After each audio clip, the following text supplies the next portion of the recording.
this is Laura Duncan from CSMS. Today we're going to talk about order of operations and variables and expressions. Let's begin with some definition. An expression or an algebraic expression is a combination of variables, numbers, and at least one operation.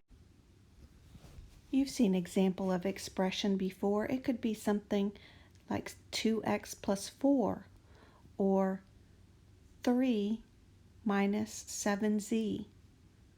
Those would both be expressions. Notice what it is missing though. There is no equal sign.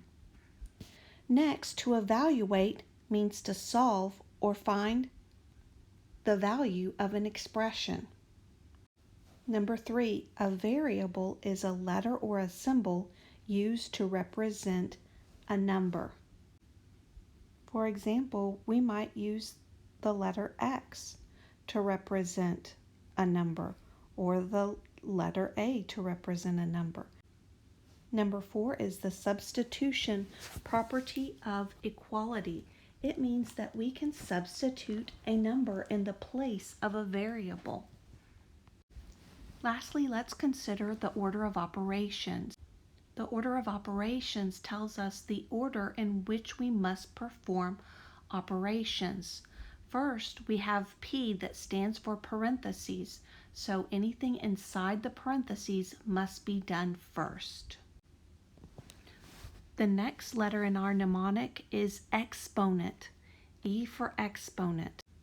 An example of an exponent is 2 to the third power. This represents repeated multiplication. It means 2 times 2 times 2, which you would evaluate to get 8.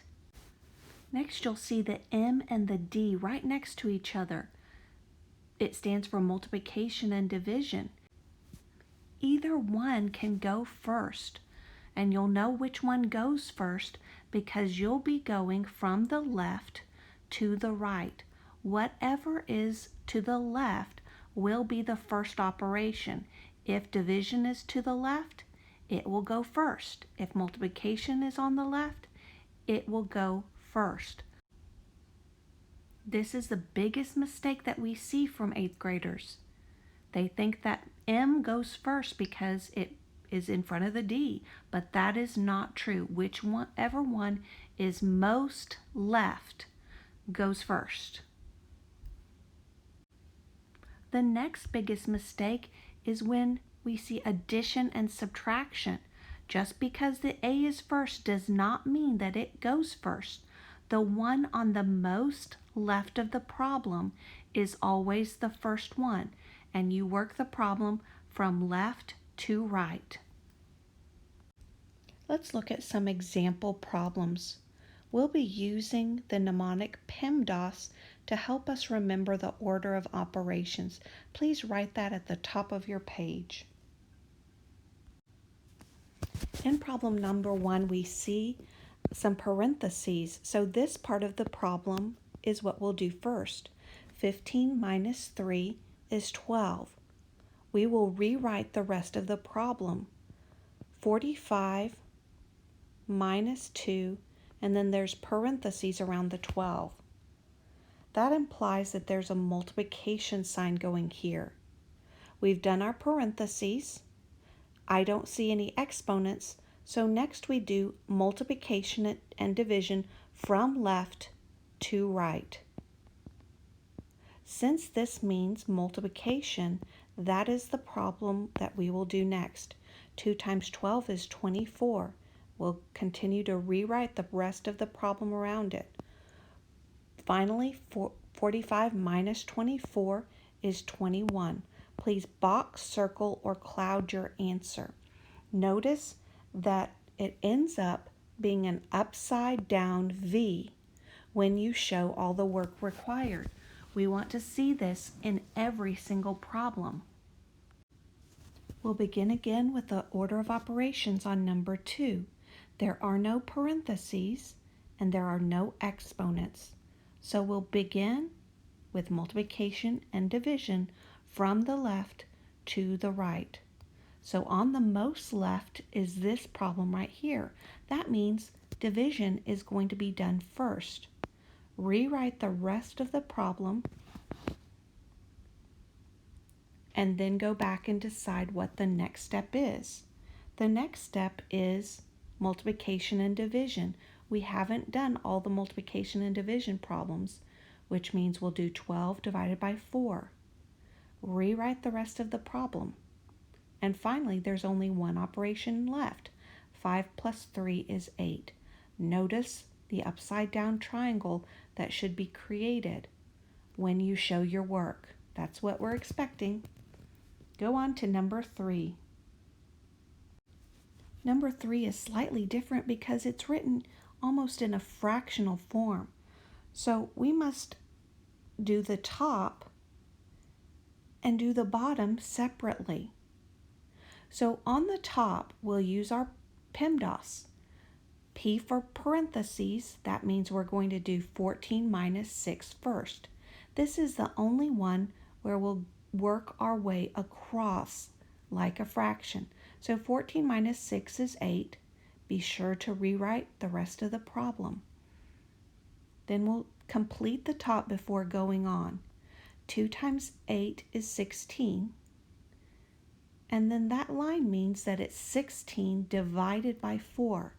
16 divided by 4 is 4. So now we've evaluated or solved the problem. On number 4, we see brackets and we see parentheses. So when we're working on this one, we're going to go to the inmost parentheses and works from the inside out.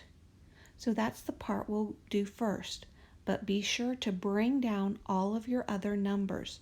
Don't forget that 4 on the outside of the brackets. Remember the 3. Now we'll evaluate 21 minus 17. Inside the brackets, we now have this problem.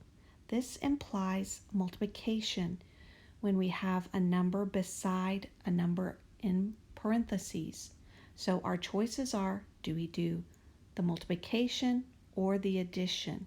Well, multiplication comes before addition, so don't forget that 4 at the front. Then we'll evaluate 3 times 4, that's 12, and write down the rest of the problem. Next, we're still working inside the parentheses. We're still on the P. So inside the parentheses, though, we have one more thing left to do, and that is to add. So we add, and we end up with 4 bracket 15. That implies that we are multiplying here. So our final evaluation is 60. Box, circle, or cloud your answer. In the next example, we are to circle the letter of the line with the first mistake. We'll find the correct value of the expression and record it in the blank. The best way to do this is to write down the problem and try to do it.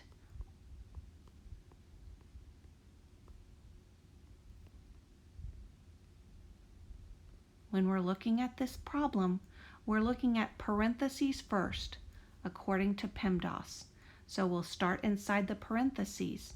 Inside the parentheses, we have no exponents, but we do have multiplication and division. Some people say, oh, we're going to do the multiplication first because the M is first.